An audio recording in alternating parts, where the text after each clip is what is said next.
que le matin, on avait dans une gamelle une boisson chaude, c'est-à-dire une infusion. Les Polonais appelaient ça herbata ou chai, ou enfin, on appelait ça du thé, je ne sais pas ce que c'était. Et puis à midi, on avait la soupe sur le lieu de travail. Donc on s'arrêtait à midi et on ramenait de l'assaut dans des tonneaux. On nous distribuait la soupe.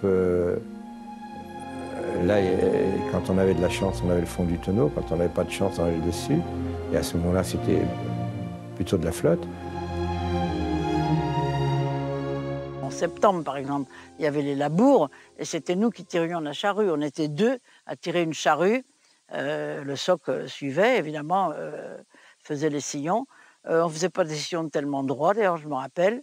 Et pour ça, on était battus, évidemment. On a fait les moissons.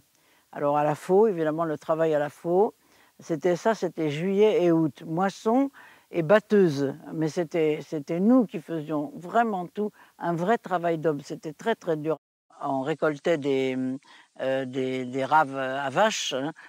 Et pour nous, c'était très intéressant de les manger. Hein. Même les raves à vaches, c'était une fortune pour nous, c'était de l'or. Et quand on récoltait, on ramenait. Il y en avait qui ramenaient. On essayait de manger sur place. On grattait la terre et puis même avec la terre, on mangeait le plus possible. Nous partons par colonne de 500. Nous avons marché 3 jours et 3 nuits pratiquement. Partir sans rien. Vous aviez des hommes et des femmes qui étaient abattus en fin de la colonne dans la mesure où ils ne pouvaient pas marcher.